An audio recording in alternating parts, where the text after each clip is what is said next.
So One Piece chapter 113 release ஆகிருக்கு. இன்றைக்கி அதோட பிரேக் டவுனை பார்த்துடலாம். போன சாப்டர்லேயே லோக்கியை ரிலீஸ் பண்ணணுன்னு லூஃபி, நாமி, ஜோரோ அண்ட் ரோடோ 4 பேரும் கிங்கோட கேஸ்டலுக்கு லோக்கியை விடுவிக்கக்கூடிய அந்த கீயை தேடி வந்திருப்பாங்க. இன்னும் அதை தேடிக்கிட்டு இருக்காங்க. அதுலேருந்து இந்த சாப்டர் ஸ்டார்ட் ஆகுது. இப்படியே தேடிக்கிட்டு இருந்தோம்னா விடிய தேட வேண்டியதான்னு சொல்கிறான் சோரோ. அதுக்கு ஒன்றும் பண்ண முடியாது. இப்போ இருக்கிற காட்ஸுக்கு கூட இந்த கேஸ்டில் பற்றி அவ்வளோ தெரியாது. வேணா எல்டர் ஜெரோல் மாதிரி ஒரு சில பழைய ஆளுங்களுக்கு வேணா நம்ம தேடி போகிற விஷயத்தை பற்றி தெரிஞ்சிருக்கலாம். ஆனால் அவங்க நம்மளுக்கு ஹெல்ப் பண்ணுறதுக்கு சுத்தமாக வாய்ப்பே இல்லைன்னு சொல்கிறான் ரோடோ. அப்படியே பேசிக்கின்னே த்ரோன் ரூமை கண்டுபிடிக்கிறாங்க. அந்த த்ரோன் ரூம் ரொம்பவுமே டேமேஜ் ஆகிருக்கு. அண்ட் நிறைய டேமேஜ் ரீசெண்டாக நடந்திருக்கு. ஏன்னா இதுக்கு முன்னாடி அங்கே தான் ஷாம்ராக் வந்திருப்பான். அண்ட் ஷாம்ராக்கும் அந்த ஜெயண்ட் கார்ட்ஸுக்கும் சண்டை நடந்திருக்கும். அதுதான் இந்த இடம் இந்த அளவுக்கு மோசமாக டேமேஜ் ஆகிருக்கும். நடுவில் ஒரு மேஜிக் சர்க்கிளையும் பார்க்குறானுங்க. இதை நான் நிறைய புக்ஸில் பார்த்துருக்கேன். டீமன்ஸை சவுண்ட் பண்ணுறதுக்கு தான் இந்த மாதிரி மேஜிக் சர்க்கிள்ஸை யூஸ் பண்ணுவாங்கன்னு நாம சொல்கிறா. லூஃபியும் இதை எங்கேயோ பார்த்த மாதிரி இருக்குன்னு கன்ஃபியூஸ் ஆகிக்கிட்டு இருக்கான். அவன் வேற எங்கேயும் பார்க்கல. எக்கேட்டாக்கில் 5 எல்டர்ஸ் மேரி ஜோய்ஸ்லேருந்து எக்கேட்டுக்கு வர்றதுக்கு இந்த சர்க்கிள் தான் யூஸ் பண்ணியிருப்பாங்க. அதை தான் அவன் பார்த்து இப்போ கன்ஃபியூஸ் ஆகிட்டு இருக்கான். அப்போது லூஃபியோட பேர் சொல்லி யாரோ கூப்பிட்ற மாதிரி சத்தம் கேட்குது. ஒருவேளை டீமன் தானே ஒன்று பயந்துக்கிட்டு இருக்காங்க. நான் உனக்கா தான் இவ்வளோ நாள் வெயிட் பண்ணிக்கிட்டு இருக்கேன்னு சொல்கிறான். இதை பார்த்து ரோடோ அதிகமாக பயப்படுறான். அண்ட் அதே நேரம் ஒரு ஆக்ஸ் இவங்க பக்கத்துலேயே பாயுது. இருந்த பயத்தில் இவன் கையில் வச்சிருந்த எல்லாரையும் அவன் கீழே போட்டுடுறான். நல்ல வேளை கீழே விழுந்த நாமியை ஜோரோ பிடிச்சிடறான். அப்போது த்ரோனுக்கு மேலே ஒரு கேரக்டர் இருக்கிற மாதிரி தெரியுது. சரியா, நீங்கள் என்ன பண்ணுறீங்கன்னு ரோடோ கேட்குறான். நான் ஒரு ஸ்ட்ரேஞ்சான ஹாக்கியை ஃபீல் பண்ணேன். பட் அதை நான் மிஸ் பண்ணிட்டேன். அப்போ தான் நான் உங்களை மீட் பண்ணேன்னு சொல்லுது அந்த கேரக்டர். அதாவது இந்த கேரக்டரை யாசான் எக்ஸ்பைரட்னு மென்ஷன் பண்ணுறாங்க. அண்ட் இவரை பார்த்த வாக்கிலே கண்டுபிடிச்சிடலாம் நீங்கள். இது குரோக்கஸ் தான். ஆனால் வேணும்னே ஓட பேரை மாற்றி சொல்லிட்டு இந்த சாப்டரோட கடைசியில் தான் இது குரோக்கஸ்னு கன்ஃபார்ம் பண்ணுவார். ஆனால் ஒன் பீஸ் ஃபேன்ஸ் பார்த்த உடனே கண்டுபிடிச்சிருவாங்க. இருந்தாலும் நான் போன வீடியோவில் சொல்லியிருப்பேன் குரோக்கஸ் லார்ட்ஸ் ஐலாண்டில் இருப்பாருன்னு. ஆனால் எல்பாஃப்லே ஓட நம்மளுக்கு காட்டிட்டாரு. அப்போ லார்ட்ஸ் ஐலாண்டில் வேறு யாரை காட்டலாம், இது என்னன்னு தெரியல. ஆனால் நான் அதில் சொன்ன மாதிரியே நடக்குது பாருங்க. ஏன்னா லாஃப்டேலுக்கான ட்ராவல்லையே ஒரு கேரக்டரும் இருக்காங்க. அதுவும் ரோஜரோட க்ரூவில். இது கோயின்சிடன்ஸாக இல்லாமல் கண்டிப்பாக ரோஜரோட ஒரு பிளானாக தான் இருக்கும். இங்கே வேணா பாருங்க, பாசிபிளி இதை ஃபியூச்சர் சாப்டர்ஸில் கண்டிப்பாக கன்ஃபார்ம் பண்ணுவாங்க. இந்த குரோக்கஸ் கூட உள்ளலாம் ரோஜர் தான் இங்கே அனுப்பி வச்சாருன்னு. And back to the chapter. நான் ரூமர்ஸ் கேள்விப்பட்டேன் நீ தான் கைடோ டிஃபீட் பண்ணியாமே. நானும் கொஞ்ச காலத்துக்கு முன்னாடி வேனோவில் தான் இருந்துக்கிட்டு இருந்தேன். பட் அதுக்கப்புறம் தான் இங்கே வந்தேன். எனக்கும் இப்போ மறுபடியும் வேனோவுக்கு போகணுன்னு ஆசையாக தான் இருக்குது. என்ன பண்ணுறதுன்னு சொல்கிறான். ஆமாம், யார் இந்த ஆள்னு லூஃபி கேட்குறான். அதாவது எல்பாஃப் மக்கள் இவர் யாசான்னு கூப்பிடுவாங்க. இதுக்கு முன்னாடி மிஸ் ரிப்ளே ஸ்கூலில் பார்த்துருப்பாங்கல்ல, அவங்களோட பார்ட்னர் தான் இவருன்னு ரோடோ சொல்கிறான்.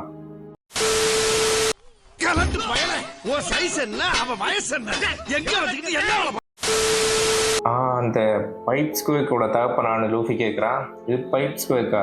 நல்ல பேர் தான் என் பையனுக்கு வச்சிருக்க நீ. என் பையன் உடம்புல என்னோட ரத்தத்தை விட அவங்க அம்மாவோட ரத்தம் தான் அதிகமாக ஓடிக்கிட்டு இருக்கு. அதனாலே அவன் காலப்போக்கில் என் கையை மீறி வளர ஆரம்பிச்சுட்டான்.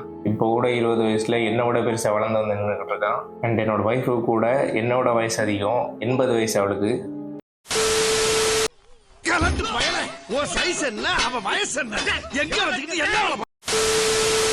ஒரு ஜெயண்ட்டை கல்யாணம் பண்ணுறது உங்களுக்கு சில நேரம் வினோதமாக கூட இருந்திருக்கலாம். ஆனால் என்ன பண்ணுறது, காதலுக்கு தான் கண் இல்லையே. அன்னைக்கு வரலாறு புரட்டி பார்த்தீங்கன்னா கூட அதுலேயே நிறைய மிக்ஸ்டு ரேசஸ் நீங்கள் பார்க்க முடியலாம். முக்கியமாக பக்கினஸ், டோசண்டர்ஸ், லாங் லெக் லாங் நெக்ஸ், கோட்டன்ஸ், இந்த மாதிரி நிறைய பேர் இருக்காங்க. அவங்களாம் ரேர் தான். இருந்தாலும் ஒவ்வொரு காலத்துலேயும் இந்த மாதிரி மக்கள் வாழ்ந்துட்டு தான் இருந்திருக்காங்க.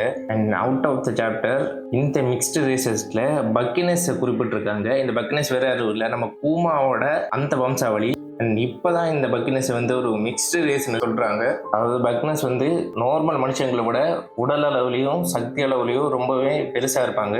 ஸோ பாசிபிளி இவங்க ஒரு ஜெயண்ட்டுக்கும் ஒரு ஹியூமனுக்கும் அந்த மிக்ஸ்டு ரேஸில் உருவான அந்த வம்சாவளியோட தொடர்ச்சியாக கூட இருக்கலாம். பொதுவாக ஜெயண்ட்ஸ்னாலே ரொம்பவுமே கெட்டவங்க, காட்டு மிராண்டித்தனமானவங்க, ரொம்பவுமே கொடூரமாக கொலை பண்ணுவாங்க. அந்த மாதிரி தான் வெளி உலகத்துக்கு ஒரு பார்வை இருக்கும். அண்ட் இந்த பேரை சரி கட்டணும்னு தான் எல்பாஃபோட பழைய கிங் நிறைய முயற்சி செஞ்சிருப்பாரு. இவங்க உண்மையிலே அந்த அளவுக்கு மோசமாக நடந்துக்கிட்டாங்களான்னு தெரியல.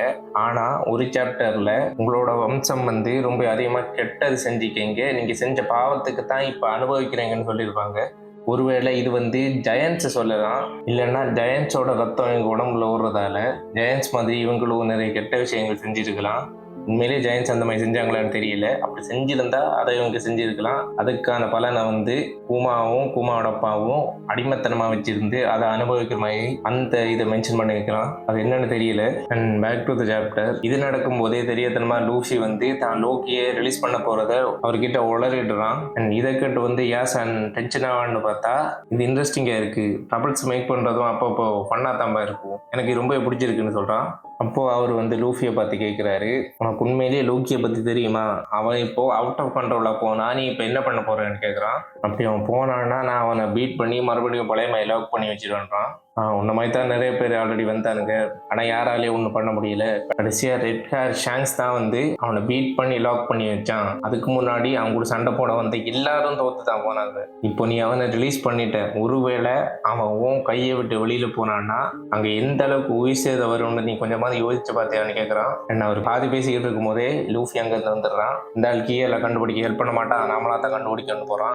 அப்போ சேரியாவுக்கு பழைய ஃப்ளாஷ்பேக் ஞாபகத்துக்கு வருது. இந்த மாதிரி ஆபத்தெல்லாம் இருக்கு, வம்படியா கொண்டு மண்டைய விடாதுன்னு ரோஜர் கிட்ட சொல்லியும் நான் அப்படித்தான் போவேன்னு ரோஜர் குரோக்கஸ் கிட்ட சண்டை போட்டதுலாம் அவருக்கு இப்ப ஞாபகத்துக்கு வந்துகிட்டு இருக்கு லூஃபியை பார்க்க போகுது.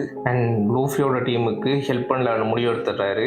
ஹீரோட அந்த த்ரோனை கொஞ்சம் தள்ளி வைன்னு சொல்றாரு. ஏன்னா அதுக்கு பின்னாடி தான் ஒரு சீக்ரெட் வே இருக்கு. அண்ட் நீங்க ஸ்ட்ரா ஹட்ஸோட மொத்த க்ரோவும் ஹெல்ப்பா சின்ன பசங்களும் பேசிக்கிட்டு காட்டுறாங்க. உங்களுக்கு தெரியுமா, பைரட் கிங்கோட க்ரோவில் இருந்த மான்ஸ்டர்ஸ் ஃபைட்டர்ஸ் 2 பேர் இப்பயும் இருக்கிறாங்க. ஒன்று ரெய்லி தானே என்ன சோப்பு சொல்கிறான். எஸ், ஒன்று ரெய்லி, ஆனால் இன்னொருத்தரும் இருக்கிறாரு. ஒரு காலத்தில் ரோஜருக்கு வந்து உடம்பு முடியாமல் போயிருக்கு. அப்போது மலைகளுக்கு நடுவில் இருக்கிற ஒரு ஹாஸ்பிட்டலில் வச்சு அவரை ட்ரீட் பண்ணிட்டு வந்திருக்காங்க. இருந்தாலும் அந்த செய்தி எனிமி பைரட்ஸுக்கு வந்து அந்த ஹாஸ்பிட்டலே சுற்றி போட்டிருக்காங்க. அப்படி இருந்தும் ஒரு மனுஷன் சிங்கிளால ஜஸ்ட் 2 ஆக்சஸை வச்சு அந்த மொத்த டீமையும் தீர்த்து கட்டிருக்கான். அண்ட் அந்த சண்டையில ஒரு சிங்கிள் மரம் கூட மிஞ்சல, மொத்த மலையே 2ஆ புலந்ததுல தான் அந்த மனுஷன் விட்டுருக்கான். இதனாலே அந்த மனுஷனுக்கு வந்து மவுண்டன் நீட்டர்னு பேர் வேறு வந்துச்சு. வைஸ் கேப்டன் சில்வர் ரெய்லியோட ரைவல் அண்ட் பைரட் கிங்கோட லெஃப்ட் ஹேண்ட் சொல்றாங்க. அண்ட் அந்த சென்டென்ஸ் முடியறதுக்கு முன்னாடி இந்த பக்கம் லூஃபி அண்ட் அவங்களோட டீம் த்ரோனுக்கு பின்னாடி இருந்த ஹிட் அண்ட் வே மூலியமா ஒரு ட்ரெஷர் சேம்பரை அடைகிறாங்க. இந்த ட்ரெஷரை பார்த்ததுக்கு அப்புறம் நாமிக்கு வந்து ஆசை வந்துடுது. ஆனா அங்க எல்லாமே வந்து எம்டியா இருக்கு. இது ஏன் இப்படி எம்டியா இருக்கு நாமி கத்துறா. அதுக்கு ஒன்றும் பண்ண முடியாது, இது ஒரு பழைய கேஸ்டலுங்கிறதால அப்பப்போ திருடங்க வந்து இருக்கிறதையும் தூக்கிட்டு போவாங்க. கொஞ்சம் அங்கே பாருங்க நீ யாசான்னு சொல்றாரு. அங்கதான் லோக்கியை விடுவிக்கக்கூடிய அந்த கீ இருக்கு. திருடங்க கூட இந்த கீயை வந்து தூக்கலைன்னா அந்த மோசமான திருடங்களுக்கு லோக்கியை விடுவிக்க விருப்பம் இல்லைன்னு தான் அர்த்தம் அப்படின்னு யாசன் லூஃபி கிட்ட சொல்றாரு. இந்த பக்கம் உசோப்போட டீம் கிட்ட மத்த ஜெயன் சொல்லிக்கிட்டு இருக்காங்க. அவர் வந்து 20 வருஷமா எல்பாஃப்ல தான் இருந்துகிட்டு இருக்காரு. பைரட் கிங்கோட left hand living legend Scopper கேபான்னு அவரோட பேரை முதல்ல இப்பதான் மென்ஷன் பண்றாங்க.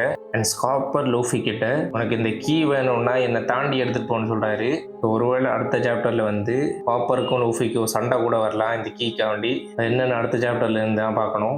அண்ட் ஃபைனல் அந்த சாப்டர்ல வந்து போன சாப்டர்ல காட்டின அந்த பெயிண்டிங்கை பத்தின எந்த எக்ஸ்பிளனேஷன் சொல்லலை. அதோட லோக்கிக்கு என்ன ஆச்சுன்னு கூட காட்டல. பாசிபிளி அடுத்த சாப்டர்ல தான் இதை பத்தி டீப்பா சொல்லுவாங்கன்னு நினைக்கிறேன். இந்த எக்ஸ்பிளனேஷன் முடிச்சிருந்தா உங்களுக்கான சப்போர்ட்டை இந்த வீடியோவுக்கு தெரியுங்க. பாய்.